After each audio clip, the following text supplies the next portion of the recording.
I have worked very hard to try to find lamas who have, through whom this lineage has survived. I think it's my belief, and I don't know for sure, it's secret things, but there are really only two great lineage holders that I know of the 6 practices in Sera alive today in India. And even then, it was very badly damaged. We have lost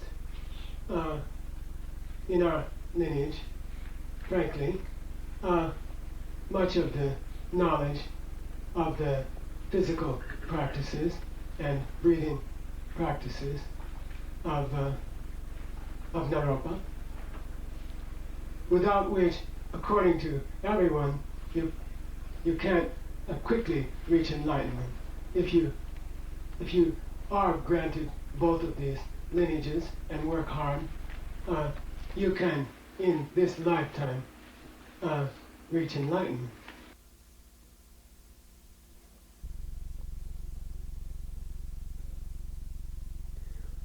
It's very interesting in ancient India when the monasteries were destroyed and the monks were killed. You can stamp out institutions, you can destroy buildings and all of the monks who are living there. But the higher teachings have always been passed on secretly, quietly, in small groups, with no regard to ordained or non-ordained, monk, nun, or married person, family person. There was never any distinction. Man or woman, never any distinction in the higher lineages.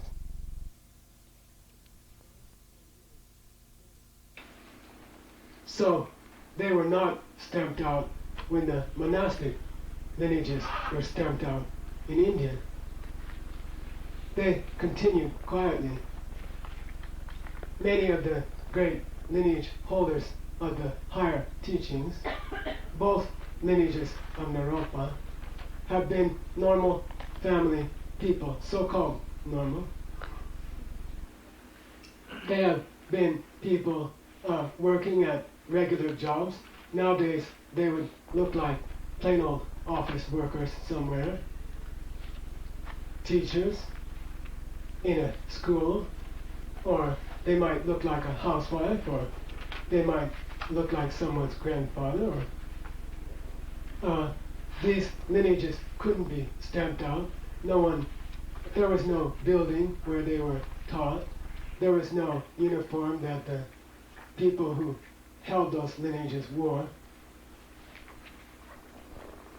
And so you can imagine with joy that those lineages continued in India after Tibet was cut off.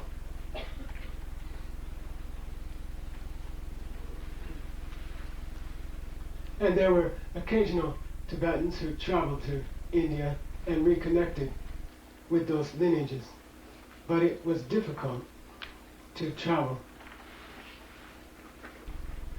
In the area of the great monasteries, where certainly the secret lineages were spreading from into the everyday people, there grew up a great lineage under 2 great yogis named Matsyendra and Goraksha. Matsyendra is called Jowo Zamling Karma in Tibetan, and Goraksha is called Bakyong in Tibetan. There's a old Miller Lite tastes great, less feeling argument about whether these 2 great yogis were Hindu or Buddhist. It's generally agreed that by that time the secret lineages had become both. And they passed down this extraordinary knowledge. Master Goraksha's influence spread in a wide band, east and west, all the way to Pakistan, Afghanistan, all the way to Kashmir on the western side, and then on the eastern side, all the way to what we call Bangladesh now, and very, very strongly in Nepal. Goraksha, we know, lived in Nepal for a long time and taught the lineages there. So I can imagine that even in some of the Middle Eastern countries now, there are people practicing the Vajrayogini lineages of Naropa.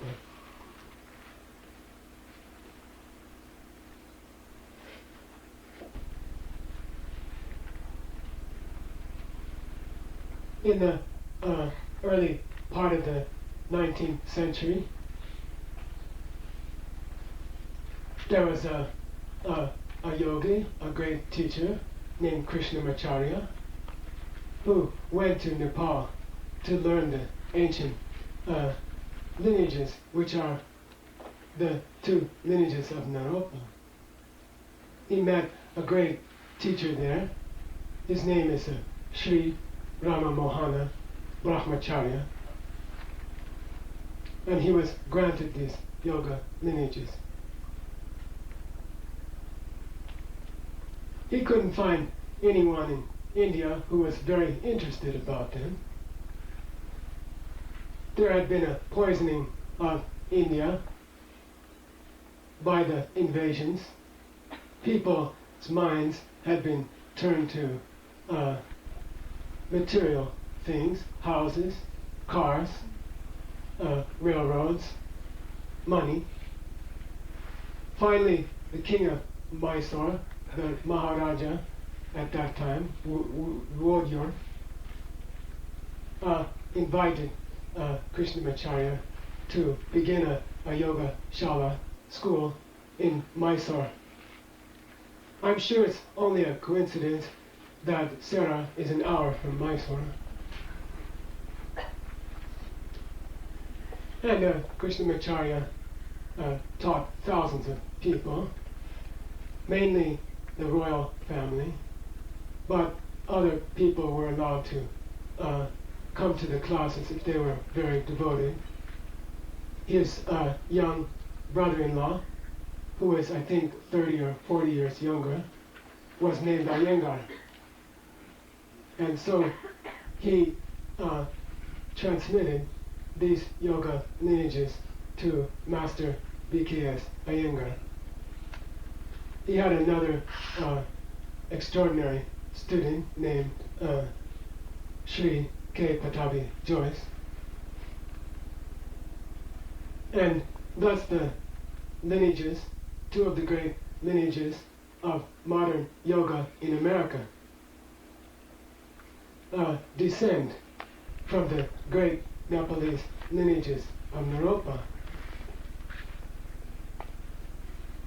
Master Iyengar's methods and teachings have spread throughout our country and many other countries.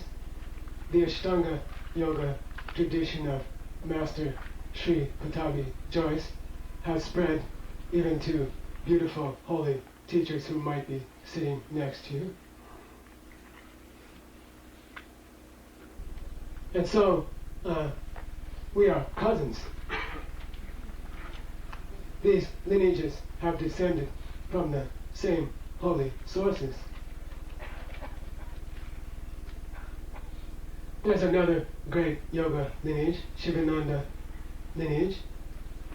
It was spread in this country mainly through the selfless efforts of Swami Vishnu Devananda, extraordinary Lama. He learned to fly an airplane that he could put together himself in a rush, in a field.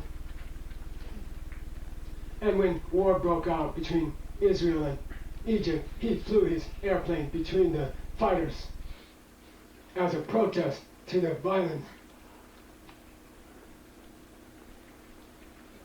He was nearly killed. He refused to stop. He took his plane to West Berlin. He said, I'm going to fly over the wall as a protest. He was arrested. He got his plane snuck to a friend. He got out. He stuck it together. He flew over the wall.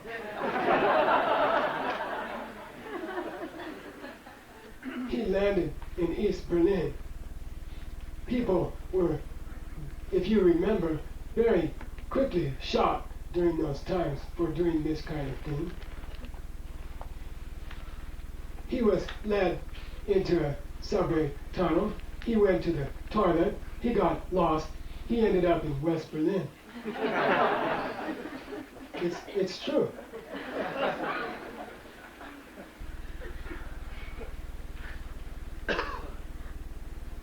His main teaching, expressed in the Shivananda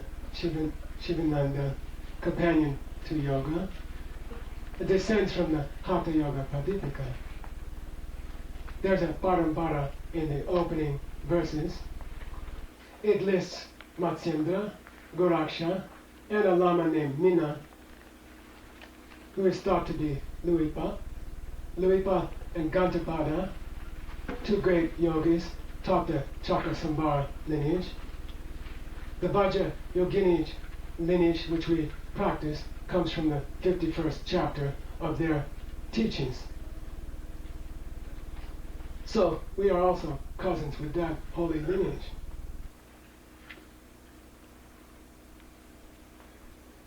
It's my dream that we could restore the practice, the serious, devoted practice of both of the lineages of Naropa. We have much to learn from the people who have carried that six practices lineage through the modern yoga traditions down to the current day.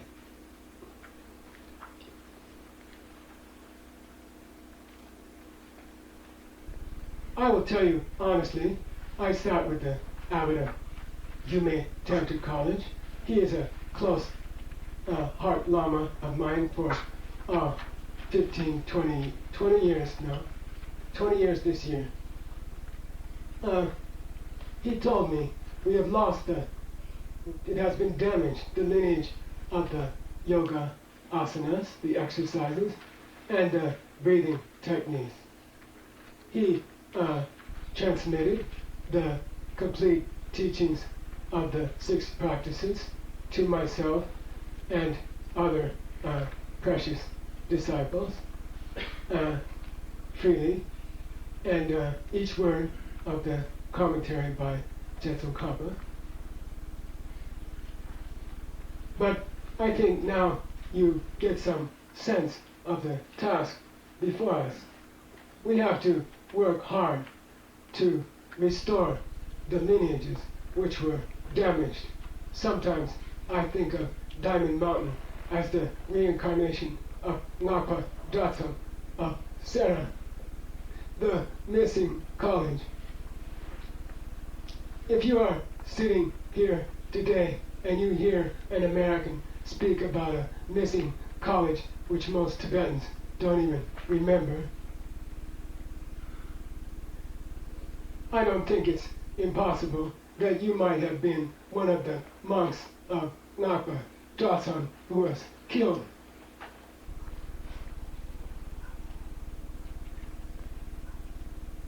I don't think there are any accidents that way.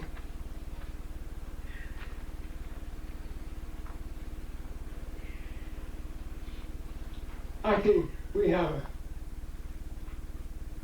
responsibility and an honor to restore these lineages.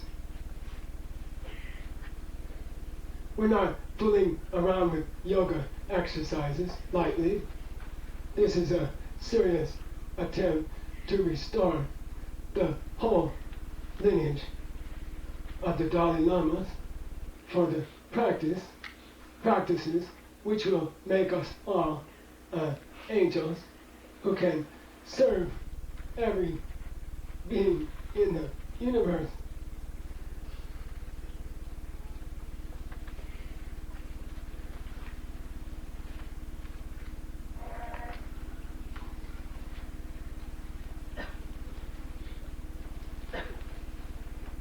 How's it gonna work? I can tell you roughly. The details are up to the senior teachers here and the directors and all of the senior people who have worked so hard over the last 15 years. I think first I'll embarrass Mr. John Brady. He should please stand up.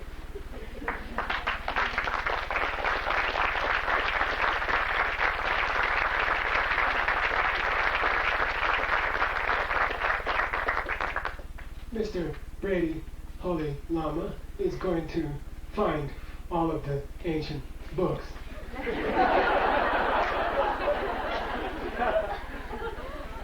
Both the Tibetan lineages and the Sanskrit lineages. It's going to be a big task with the Sanskrit. To show you how bad things were, you can't sit down yet. How bad things were in India during the rule of other countries. The root text for the practice of Ashtanga Yoga, which is so popular here, 20 million people have a seed for it. It's one of the main books, Yoga Karunta, was last seen in Calcutta Public Library, rotting. No one has found another copy. It's gone. So, one of our heavy responsibilities is to try to find these texts. John has done an extraordinary job, Asian Classics Input Project, and he took it over and has done extraordinary work to save now thousands of manuscripts. They are put into computer by Tibetan refugees who are taught free and paid to do it. It provides a living for many of the women, especially in the camps in southern India. And then the materials are given free of charge to anyone in the world who wants them. It's no use to have physical materials if you don't have explanations of them, translations of them. And Mr. Winston McCullough, who has to stand up now.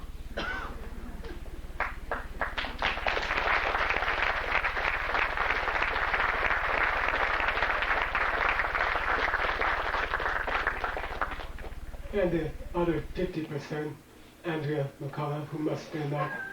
Both of you.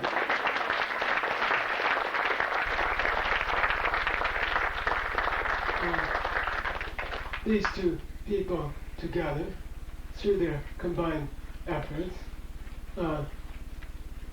have made this retreat happen, and they are helping to build and direct the starting of Diamond Mountain here. They have worked very hard to preserve lineages.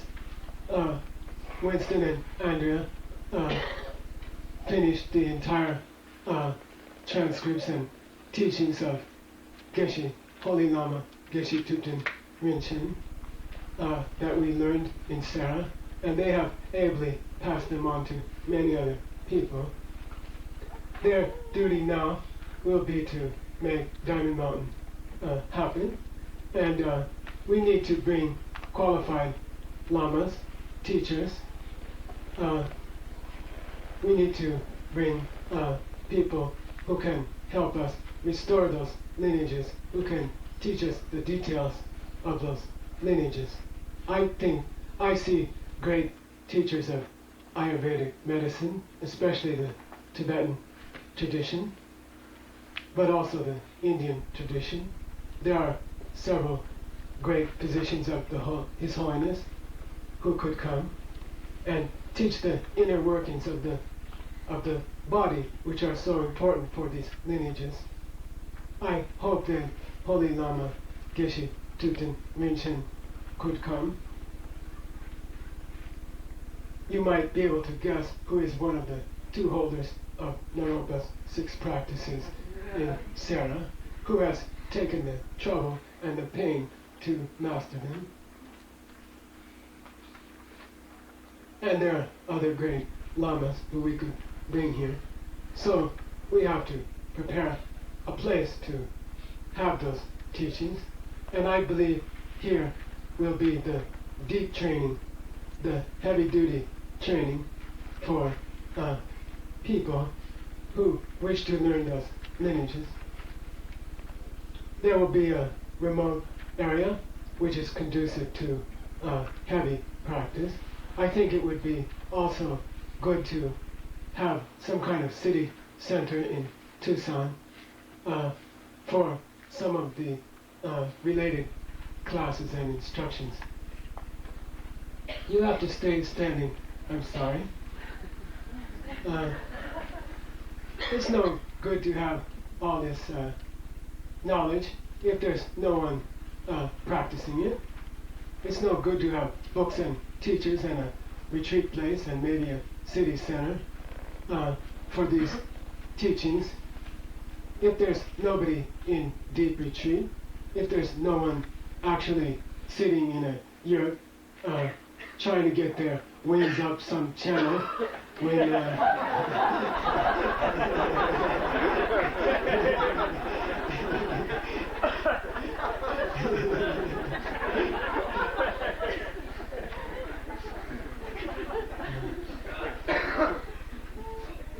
we have had a lot of classes, deep classes here. There are more people than you might expect who have been training deeply. I can't make the retreatants stand up, but and I won't make all the others stand up.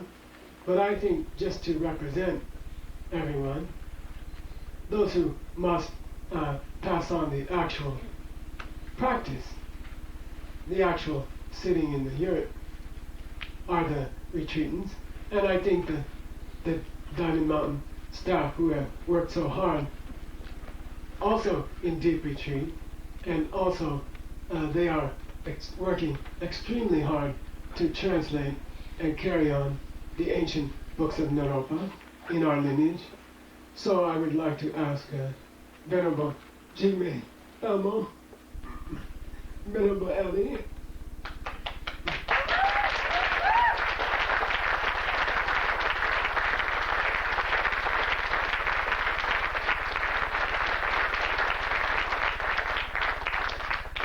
Venerable Tutin Chigi, and Venerable A.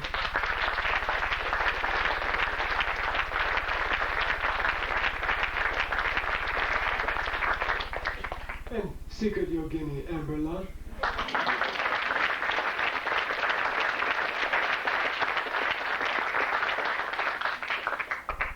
There has to be a practice lineage, Drupgyu, we call Drupgyu. There has to be a lineage of yogis and yoginis who transmit the actual sitting and struggling with your practice to others. How are we going to get all this to those 20 million, etc. people who may be interested? We're not allowed to push these things on people. It's not right. It's very wrong. But in my mind, it must be made available throughout the world. There should be a place nearby where I get born, where I can go and hear these teachings. I'm setting it up in advance. It's not a joke, it's for real. you think it's some kind of, I don't know, organization thing. It's not. I want to have a place to go. If I work very hard, if we all work very hard, we don't have to worry that we won't have a place to go in the future. I think Mr. John Stillwell should stand up.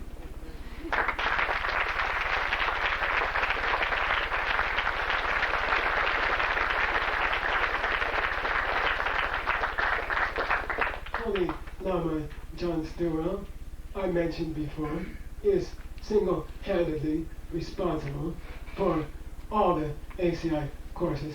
Last I heard, 80,000 tapes or so had been provided to people. He initiated all of that effort and continues to guide the ACI. I see ACI New York as like a headquarters, administrative, that will help to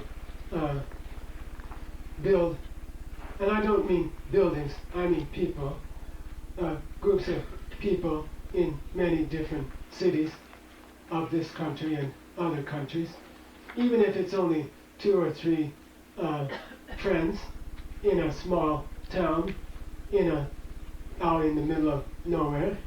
That's quite enough. Our lineage started with the 2 Pamtingba brothers, that's fine. And John will be, I hope he will agree to oversee that. We have to cover our brothers and sisters in the Far East, especially Singapore, Mongolia, who thousands, tens of thousands of people came to learn those things when we were teaching in Mongolia, and also Australia, where there is an incredible seed for these teachings. Australians have invited 20 lamas from Sera, 20 highly qualified geshes from India, and treated them with great respect and honor and learned their teachings. Americans can only claim 2 or 3. It's extraordinary. And I think Mr. Salim Lee should stand up.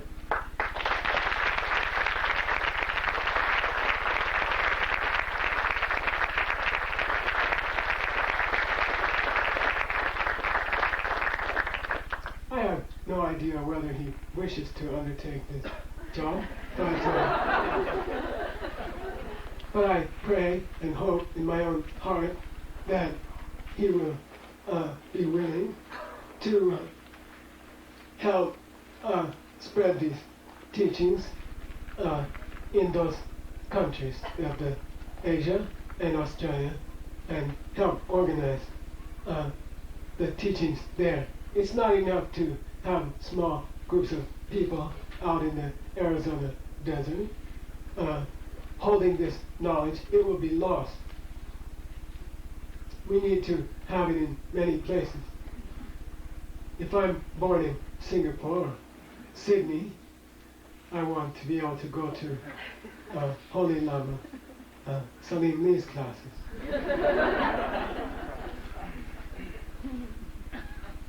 What about all the people elsewhere? Well, Ted Lemon's going to take care of that.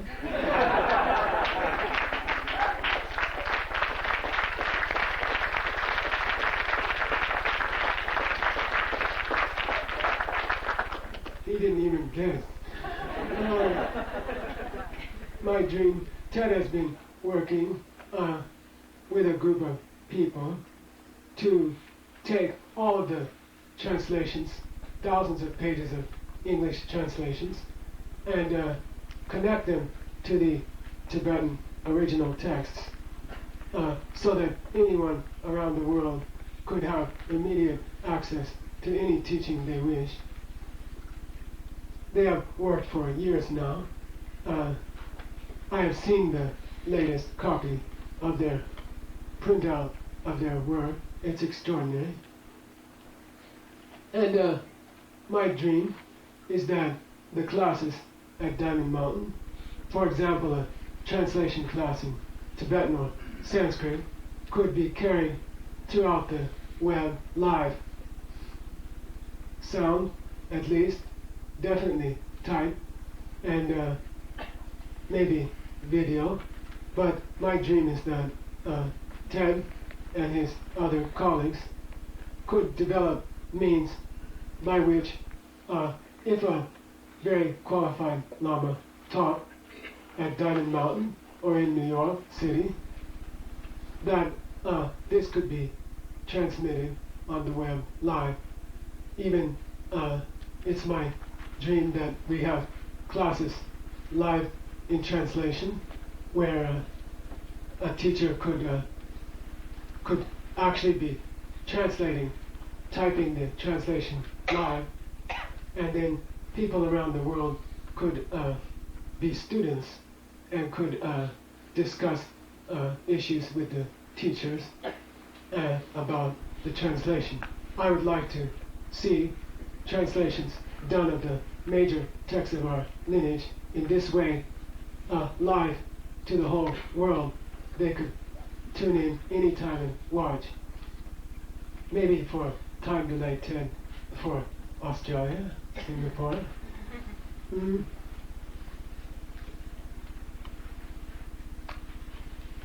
Does that mean no reason to come to Diamond Mountain? No. For one thing, we won't get in on the debating. And I dream of a great debating tradition in the ancient Tibetan and Indian systems. And of course the heavier, deep teachings and training will take place in small groups, which is traditionally done privately. You don't have any hope of being in one of those groups if you don't finish the 18 courses. You can't ride a tiger without your seatbelt. What if I'm living in Ireland and I finish the 18 courses and I have no intention of going to that America because Ireland is so beautiful. I can't blame you. So I think we'll have to have courses, even in the secret and higher teachings, given.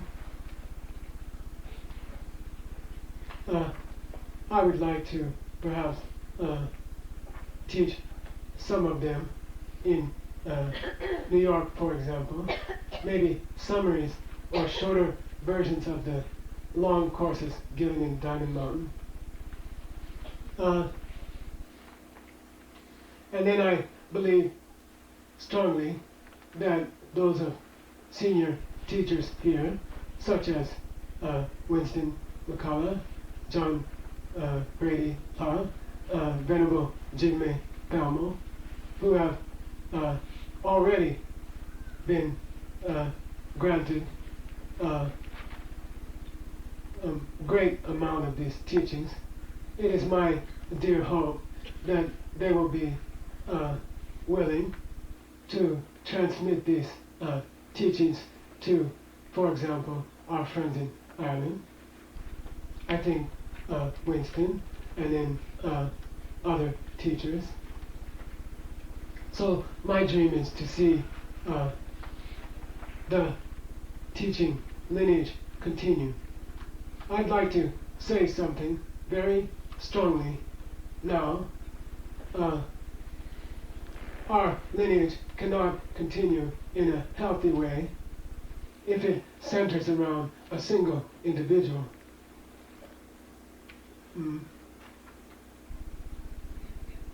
It's not good, and it's not healthy. Often it can deteriorate into some kind of a personality cult. It's not the way that lineages survive. You can't base a lineage on a single person. I have seen people fawning over His Holiness the Dalai Lama who ignore Ken Rinpoche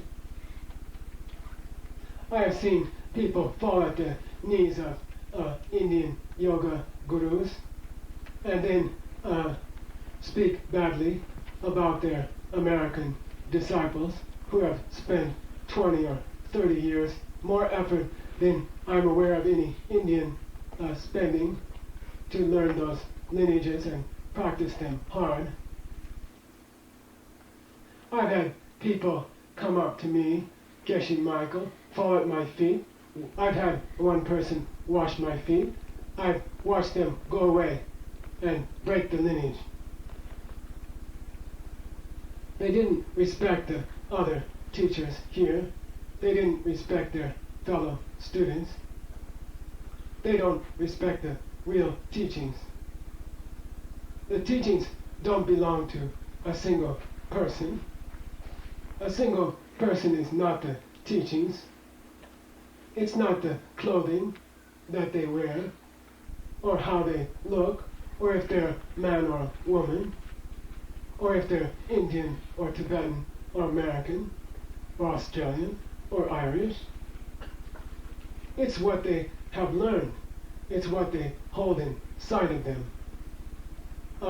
I get very upset and concerned when I see people not respecting the Dharma itself, the teaching themselves, no matter whose heart they are in at the time. We must respect our teachers, no matter what country they come from. They have spent their whole lives. They have spent more effort than 99% of Tibetan monks, I tell you because I know, in gaining these lineages. If you respect someone, one person who holds this Dharma, and then you disrespect all the other teachers of it, I don't trust you. I've seen where it leads to. We have to respect the teachings. We have to honor the teachings. They exist in the hearts of many of the people here. So we must honor those people equally.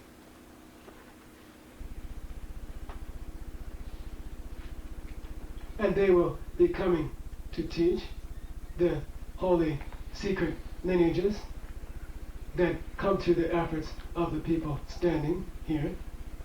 And you must honor them. I don't mean this silly falling at their feet and things like that, although maybe you should. But I mean person to person, respect them, pick them up from the airport, make sure they have a comfortable place to stay, make sure everything's prepared for their teachings, make sure they are comfortable, make sure that they are honored. And then, as Lord Buddha said, something beyond the words will pass into your heart. If you don't respect your teachers, whoever it is that comes to bring you these holy lineages, you will not enter the lineage. It will be closed to you. Someone sitting next to you who respects and honors this teacher will gain the lineage. But of course, Christy and myself have a deep love for Ireland, and we have to come and teach once in a while.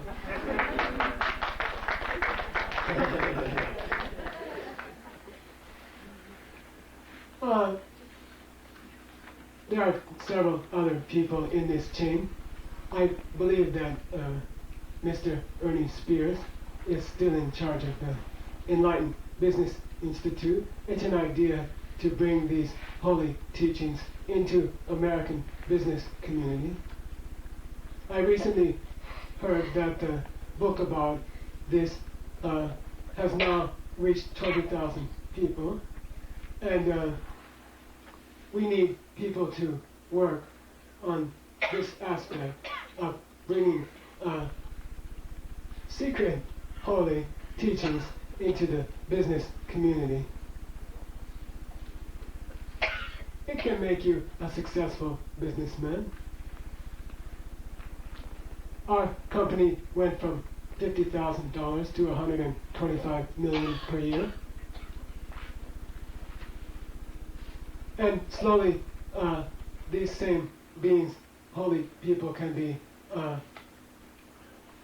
they will begin to understand where money really comes from. And then they will start to practice the deeper parts of the Dharma. This is the idea.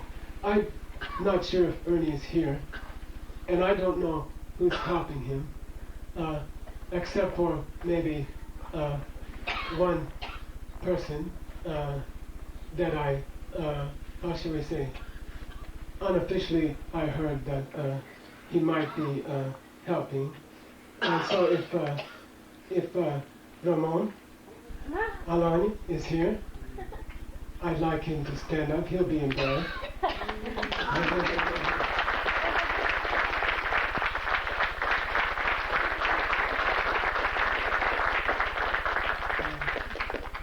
He's representing Ernie today. He has helped Ernie. And if I think the lineage will pass on that way. If I don't believe Mr. Badbod Bast from Mongolia is here. It takes about 3 truckloads of Mongolian currency to buy an airplane ticket here. But Badbod will pass on the teachings and this lineage through Mongolia. We can't ignore our Mongolian brothers and sisters. It's far away. It's a hard place to stay. But it's an entire country of people who were granted the lineages of Naropa. And they are dying to get it back. And we have to try to help them. We can't ignore them because it's far away and difficult to go there. And we have to find ways to help them keep these lineages strong.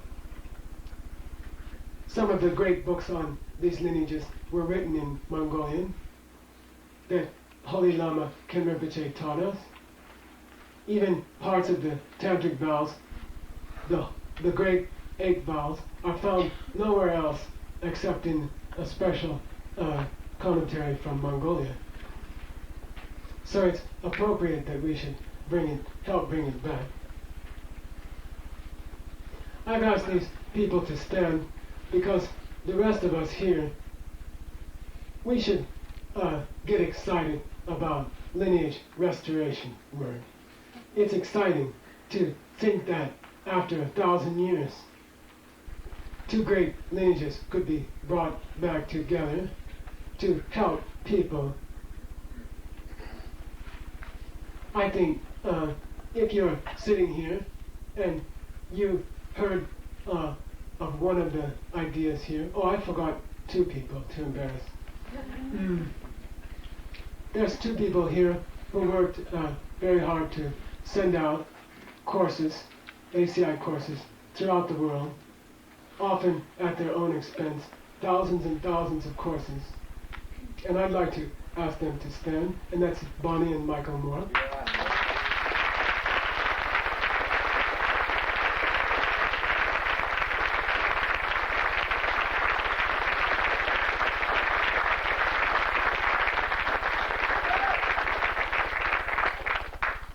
The people standing here and others who I've probably forgotten, they need help. These people are working without pay. These people work at their own expense. These people work late into the night. These people need help.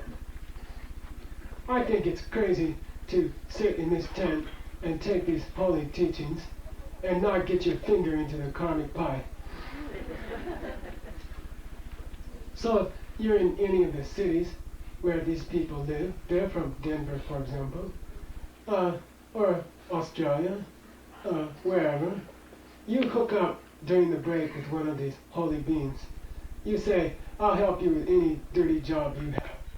And that's how you'll be open to get the lineage. Okay, everyone can sit down.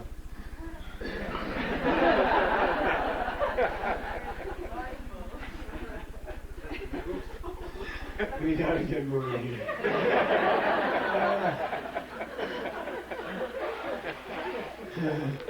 One more thing.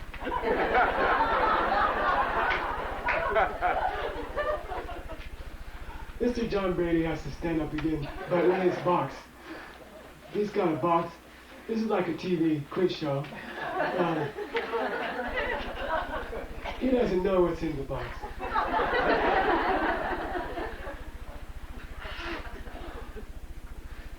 About 20 years ago, well, let's start 400, 600 years ago.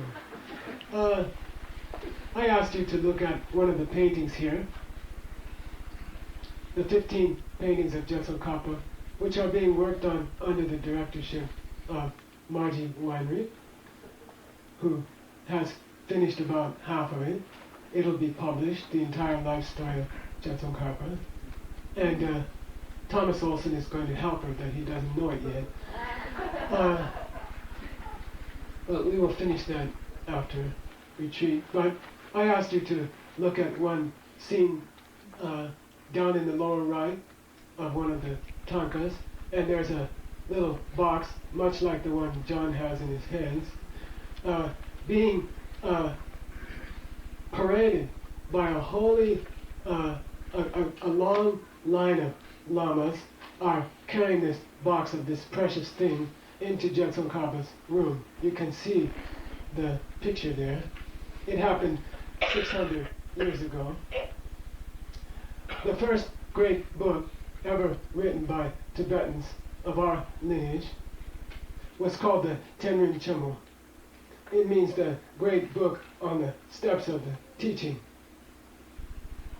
It represents the bridge, I think appropriately, between India and Tibet, the great lineages of India and Tibet. This holy book was lost even before the time of Jetsun Kappa. He found a copy. He read it. He was blown away. He immediately began to teach it to his students. At the first meeting where it was taught, this book was brought in by a holy procession, carried in a beautiful box, and he then transmitted this lineage and restored it in Tibet. In 1959, the last copies of this book were burned during the invasion of Tibet. People worked for 30 years to find a new copy. His Holiness, sweet, wonderful, incredible Tenzin Gyatso Dalai Lama found one copy in Siberia among the Buryats, who are Tibetan Buddhists. He brought it back to India. I got a Xerox by going to Indonesia and meeting Holy Lama Gene Smith, who had a copy, and Holy Lama Art Engel devoured it, and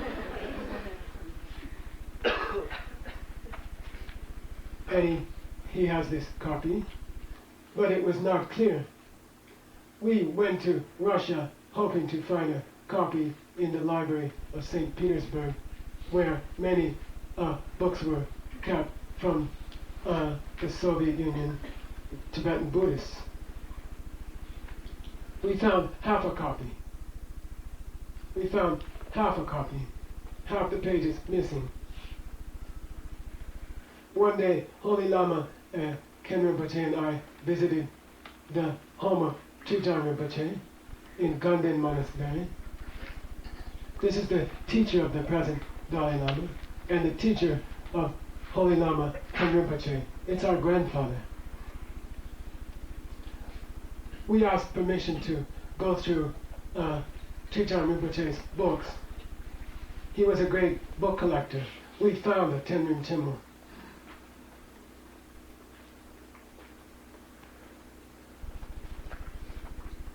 it took 10 years of hard work to input this great book. You can start unwrapping, John. It's very, what do you call it? Dramatic.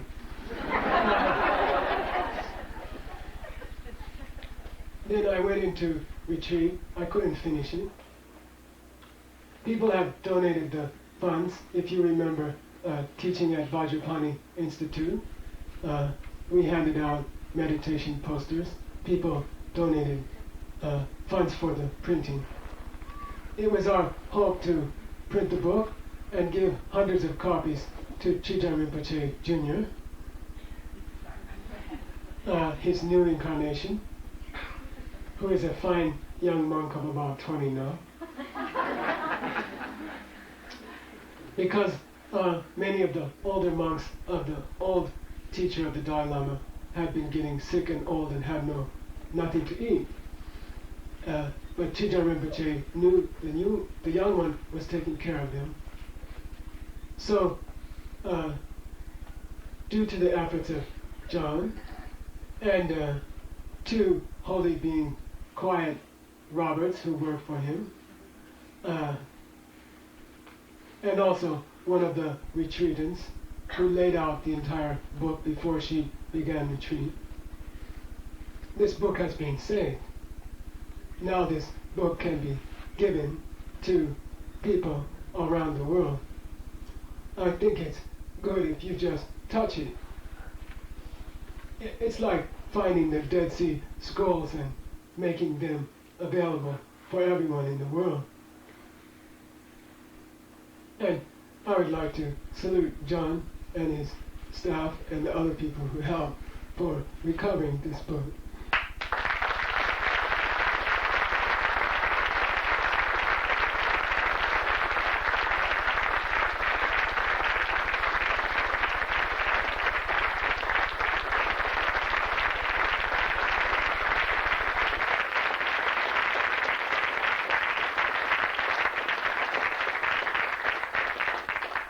So please, everyone, at least hold it, touch it, pass it around.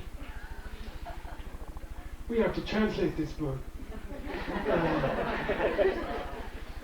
And that will happen through all of the people who stood up. This book will be spread to all of us Westerners and Easterners through the people who stood up. And it's an example of restoring a lineage. I want all of us to be lineage restorers. We are going to bring back to life all those dead lineages and damaged lineages. We will have the new Ngakpa Dratsa, Yogis College, here, and we will, through the efforts of all the people who stood up, we will revive these lineages in the world. To do that, you need a special lineage restorer pill.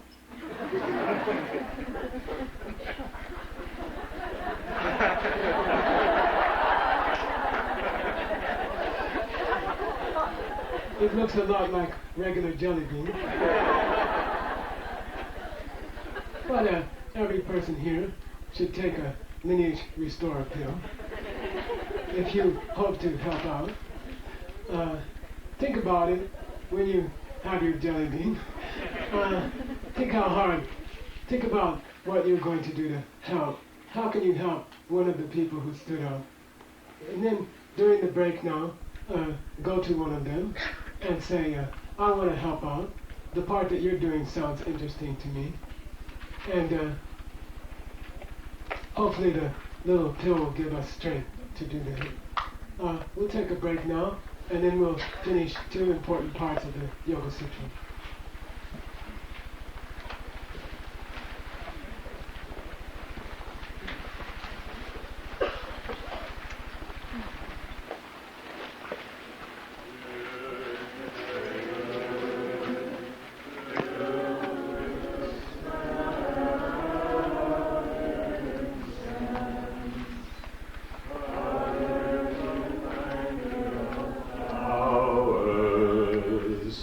The great mountain mountains, wearing a jewel of the sun and moon.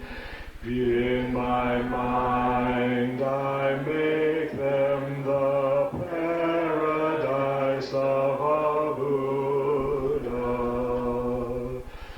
and offer it all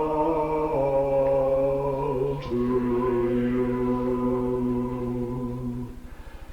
By this deed may every living being experience the pure world. Idam Guru Ratna Mandala Kamiyatayami.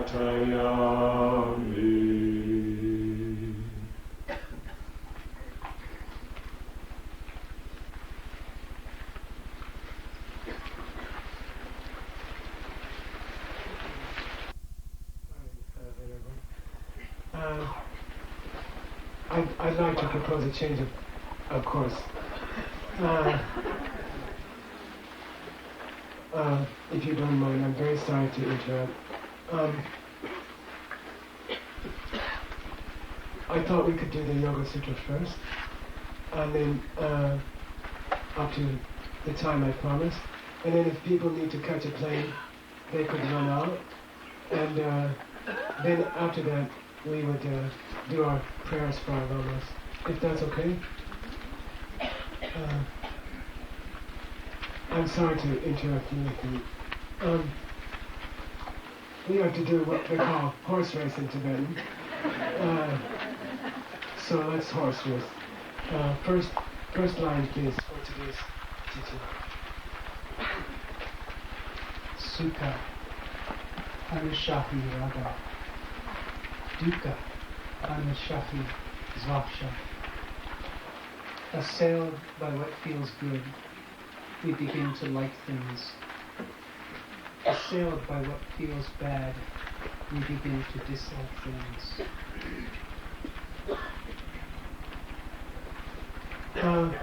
This is the fourth step of the 6 steps of Maitreya. I'm very pleased. I heard a rumor that Holy Lama suddenly covered this today, which is lucky for us. So I don't need to go into too much depth. The first 3 steps we have in the creation of all our problems have already been taught in the lines around this one. First, avidya, the ignorance which we bring in the form of a seed from our past lives. And then after that, asmita, here, our tendency even from the womb to see ourselves, subject, as not being the ones creating the objects around us. So in that sense, subject and object are one, but from the womb we believe that the problems around us come from their own side and not from our own mind. That causes abhinivesha, which was the 3rd step, where we begin to have a wrong understanding of the things which are pleasant and the things which are unpleasant in a particular situation. We spoke about a person who might be next to you in this very tent that perhaps you find irritating. You don't realize your abhinivesha is mistaking that person. We believe that that person is irritating from their own side. We don't realize that we have created that person.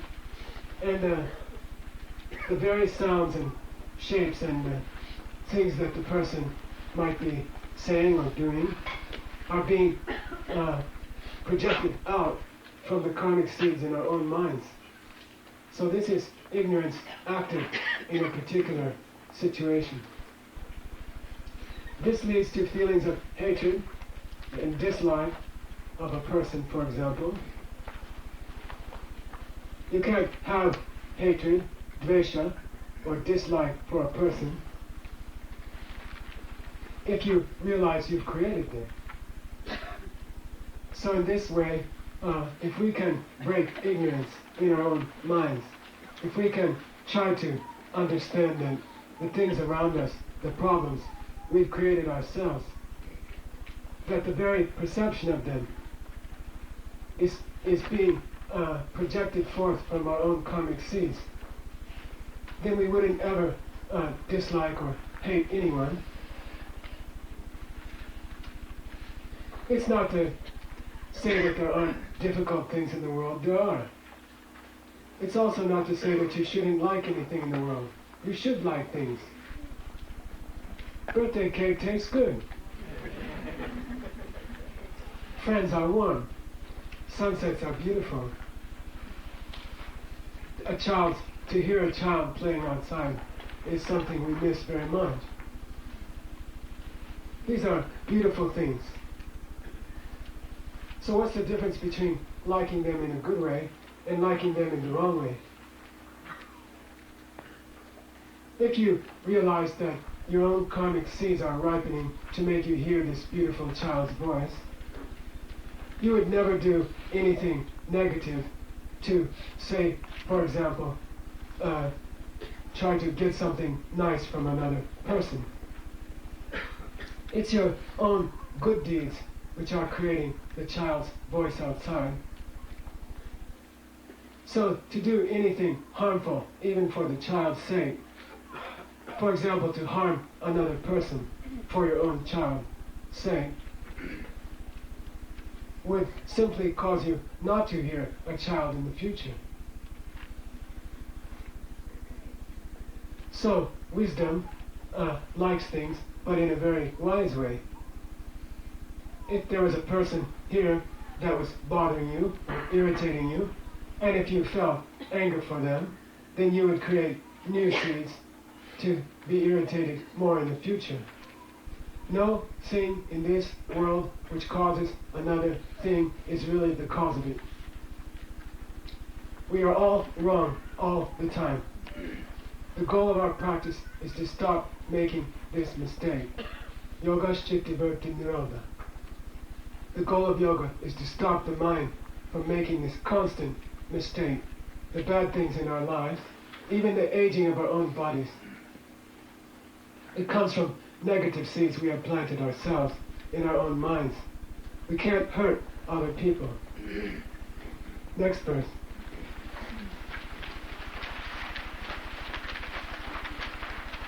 Harinama tapasamskara dutta guna vritti virodacha dukam eva savam vivekinoha. Truly every part of our lives is suffering.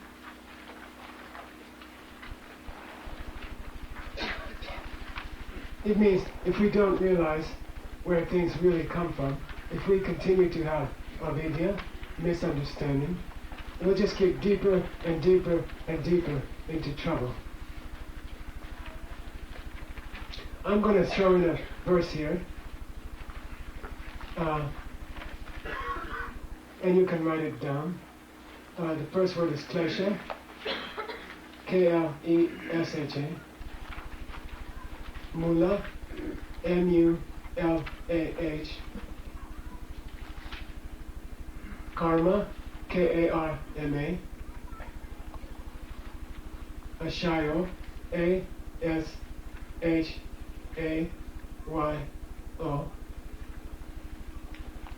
Drshta, D-I-R-S-H-T-A. Then adrshta, A-D-I-R-S-H-T-A. Janma, J-A-N-M-A.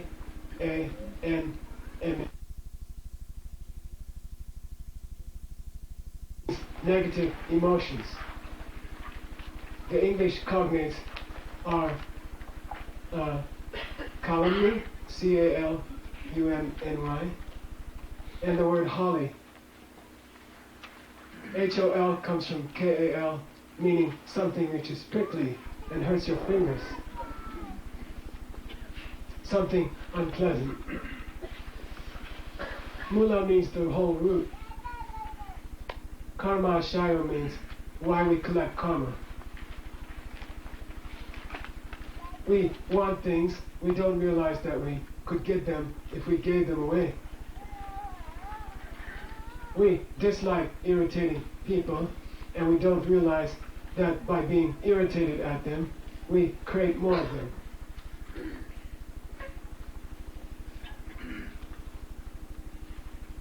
We plant more seeds of the same kind.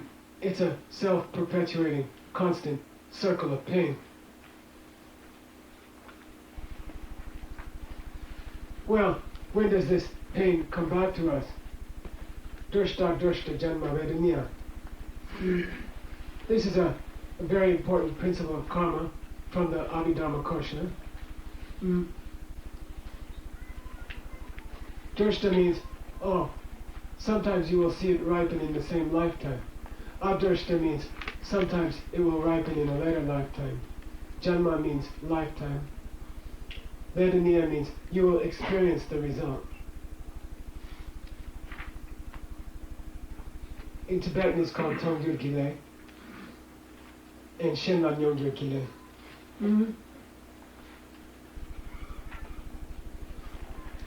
This is the last of the 6 steps of Maitreya, because after you collect karma, then your wheel will keep spinning. You will keep meeting bad people because you are irritated with the last one.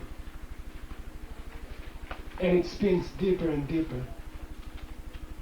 But these 3 words, for drishta janma vedaniya, is a very, very wonderful thing, a very beautiful thing.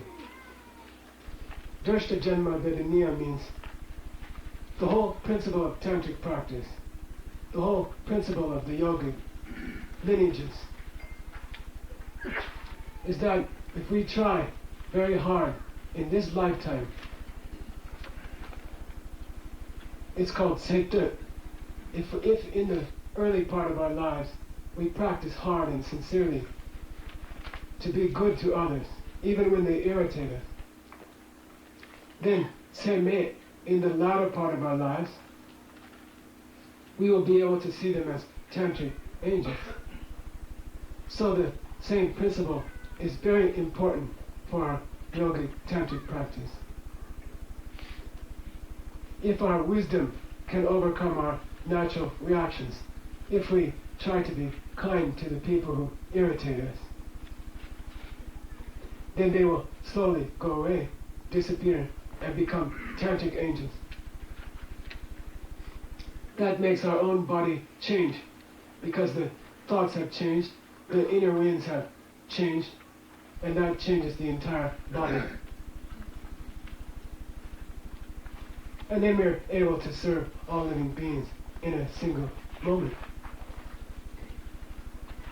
Let's see how many lines we have.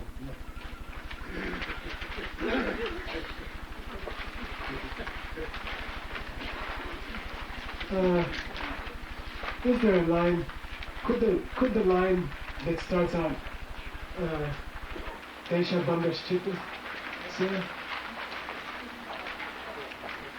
Could that person please read the line?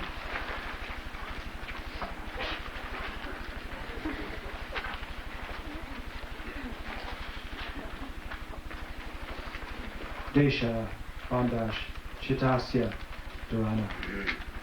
Locking the mind on an object is focus. Thank you.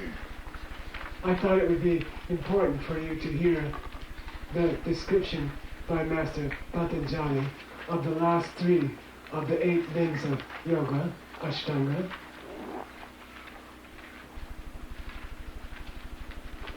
Because it's very important for the miraculous change of our body into that of an angel. In fact, the 3rd chapter of the whole book is called Vibhutipada, means the chapter of miraculous changes. The 6th step of yogic practice is dharana.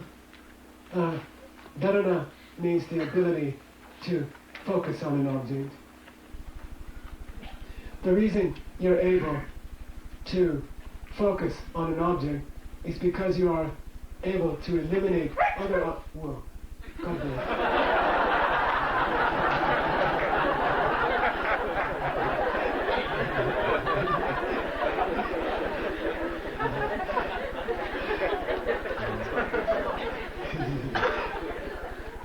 Focus means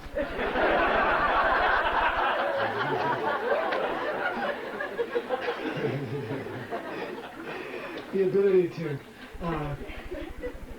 ignore other objects.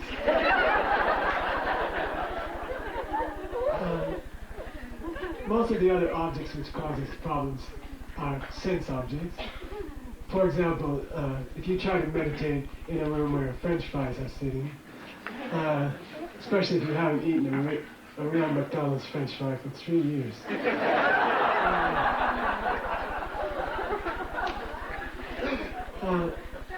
Then you have to gain the ability to block out that object. That's called pratyahara, and that is the fifth of the yogic branches, and it's covered in the chapter just previous. So focus means the general ability to narrow down to one object only. It's called sometimes ekagra or sechikpa in Tibetan, which means one-pointedness. But it's not enough to simply narrow down on an object. You need the seventh limb, which is in the next line. So please read the next line.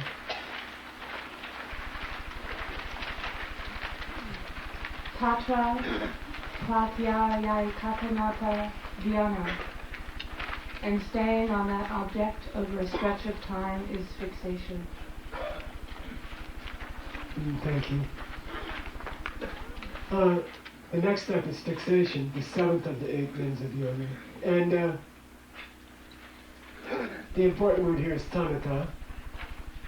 Tan is a root that comes into English in the word tenuous and tendon and extenuating circumstances, meaning stretched out over a period of time. Those of you who try to do yoga, it's the Uttanasana in the Surya Namaskara series is an example, or Paschimottanasana, stretching. Here it means to stretch out over a length of time. And fixation means, can you stay on that object over a length of time? How long can you hold out against the French fries? So now that you're able to fix your mind on something, you better have something meaningful to put your mind on. We can't just sit there and space out and think about nothing. There's no result for that. It's not a virtue. There's no power. There's no goodness to it. We must have a meaningful object on which to place this powerful instrument of focus and fixation, of meditation. I believe I have to recite this line to you also. I might need help from Christopher. Let me see.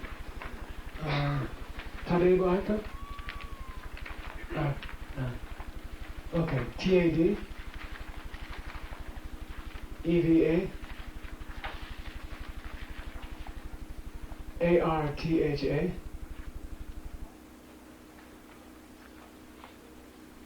Matra M-A-T-R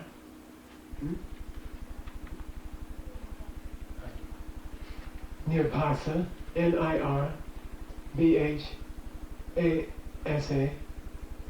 Prevaka Nirbhasa Svarupa S-V-A-R-U-P-A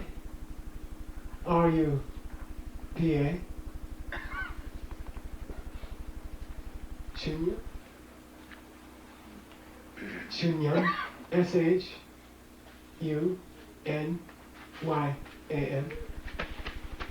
Iva I-V-A Samadhi S-A-M-A-D-H-I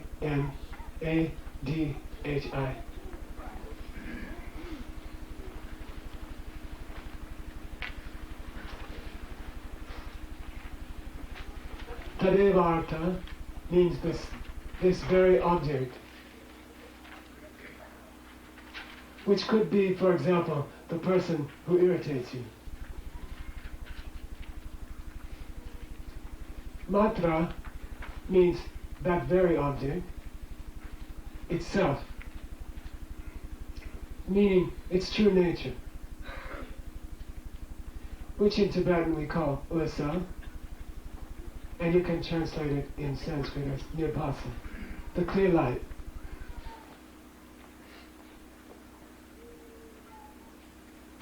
What's clear light mean? Is it some kind of a golden light? Is it the pink or purple spots I get behind my eyelids when I squish my eye? Is it nothing at all? Do Buddhists sit around and try to meditate on nothing at all? Is it kind of black, like the sky at night? No, it's Svarupa Shunyam. What's Svarupa Shunyam? Svarupa means its own nature, its own quality, coming from its own side. What? That person who irritates you up in the other room.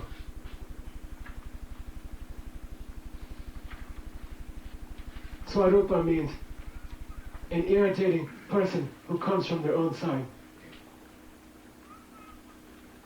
Shunyam means it's empty of that, blank. There never was such a thing. Buddhists aren't denying the existence of things around them. They are denying the existence of something that was never there.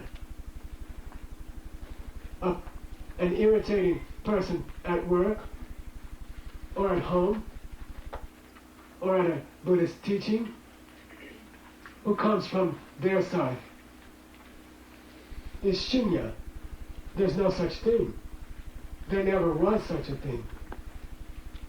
Your mind was making it up all these thousands of lives.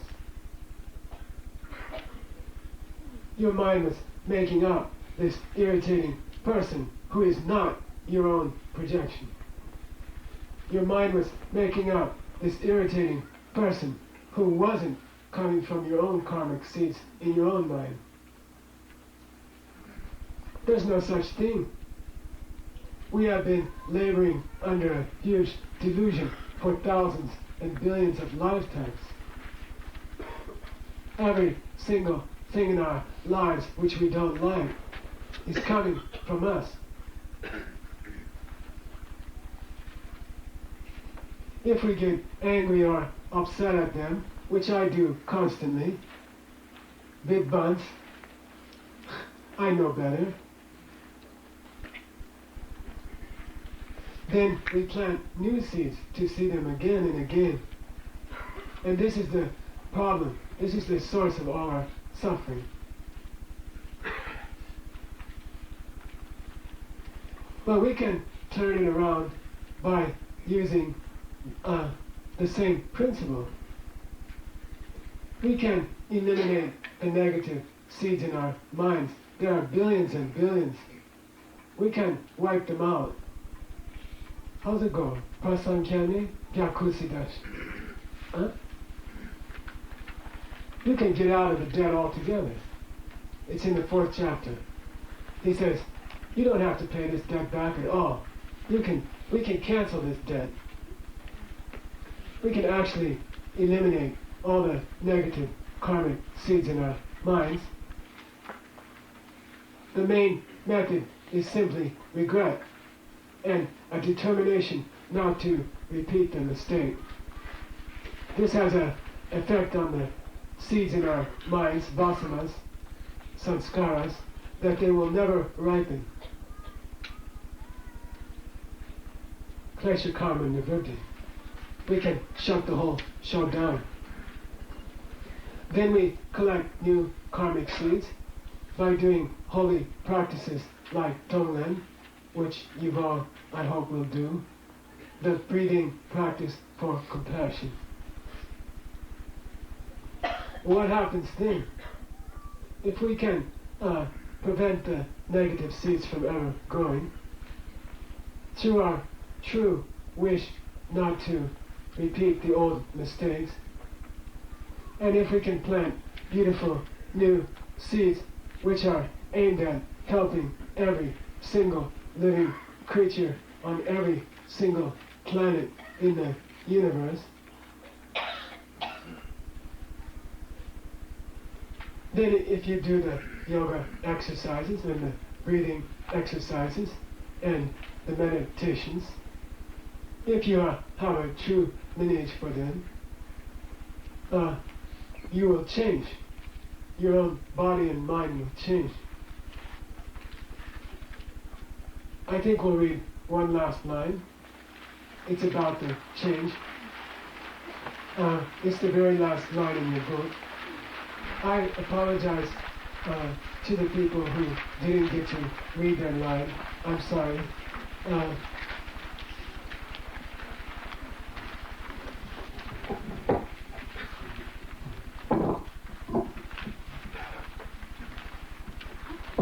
Samyupani manchane sangha smayakaranam punar anishta rasangat.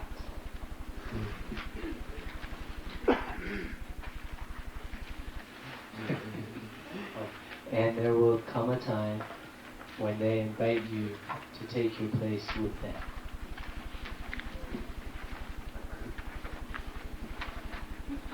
You can see the word mantra here, Upani Mantrane. Here the Upani with mantra means to deliver a sincere invitation to someone, and stani, which becomes stanyu here, means a place of glory, a high position of glory. As we purify our minds, the inner veins in the channels begin to also run properly in the central channel, Sushumna. And the change in our body begins slowly, and then change in the outer world around us, which is also a creation of the exact same energies which create the winds and the thoughts themselves. Then you will begin to have this experience of Jetsankarpa and Kenshin bumping into each other. Oh, excuse me, Tantric Deity. Oh, excuse me, Tantric Angel. It doesn't happen overnight. It starts on a very modest level. You'll be riding in a car to the airport. Someone will make an offhand statement that suddenly strikes you that maybe they could read your own mind.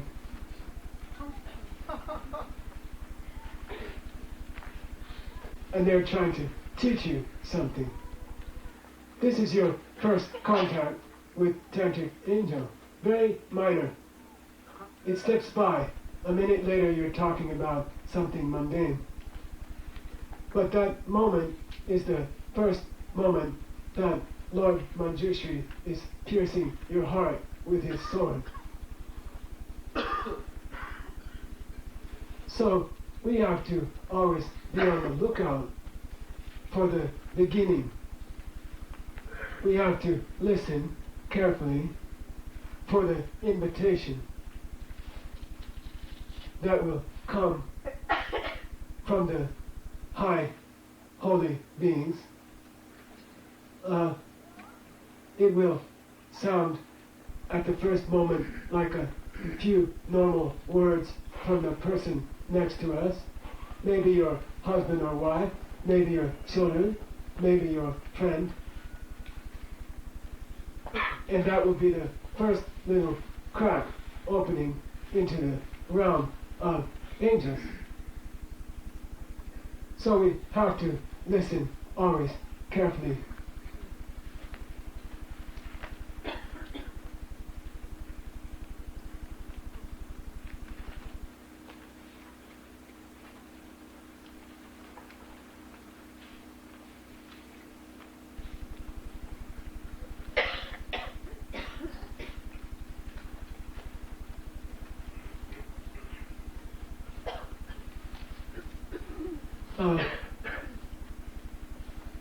we will do some special prayers begging our teachers to stay in our world.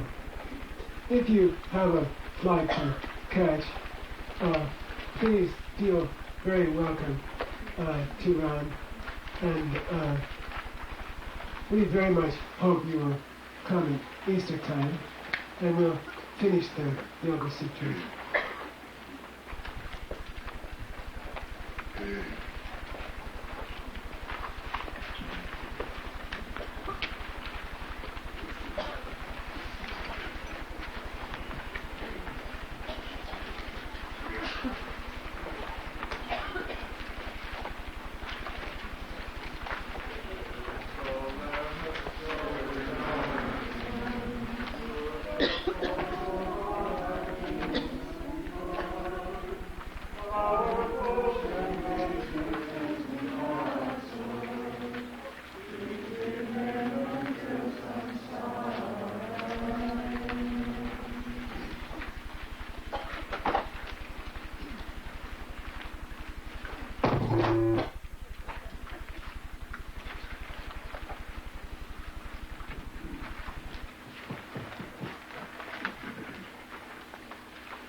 The next one is for Holy Lama Vishnu. It's on page 53 of our book.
English, but I spaced out. So go back to the second page. I think it's 54.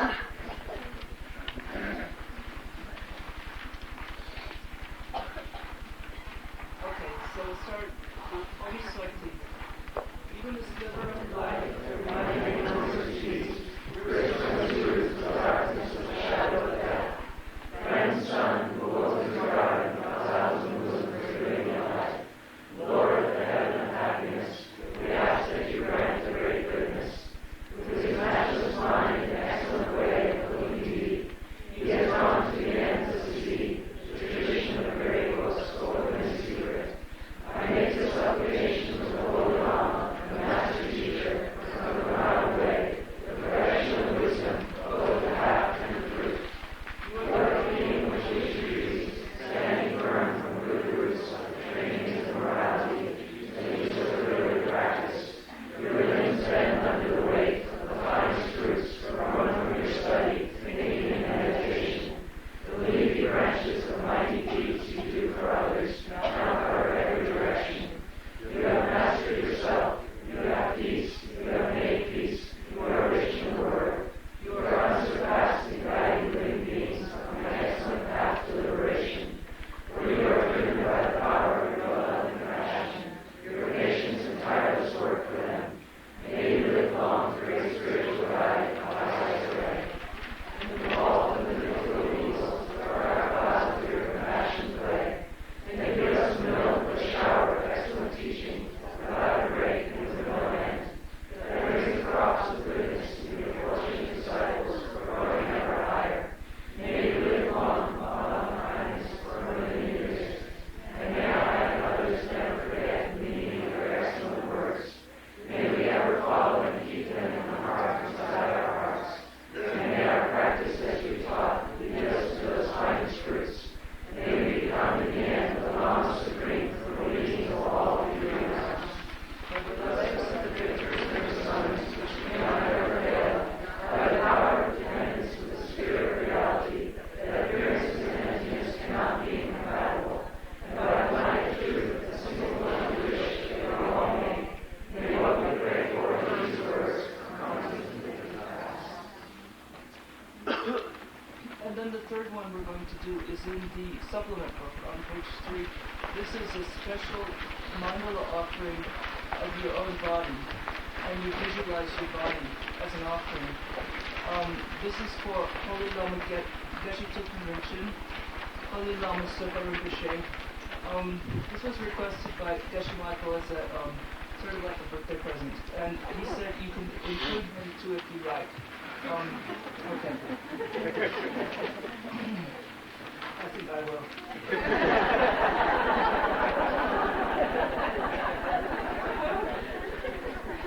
Here is the world of mountains and continents, the precious ones and the gold one faces, the sun and moon as well. All of them come from the keeps and parks and gateways that are many, held by the mind of wisdom, simultaneous bliss and emptiness.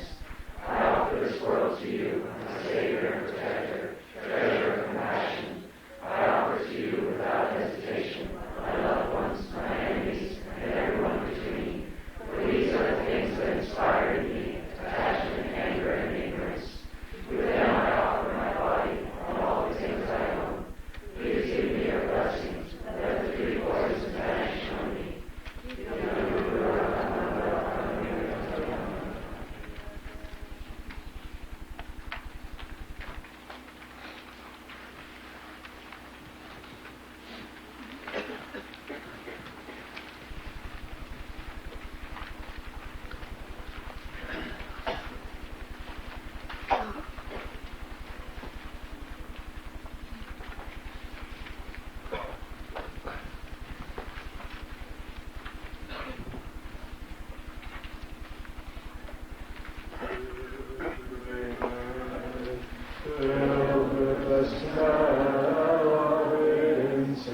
May the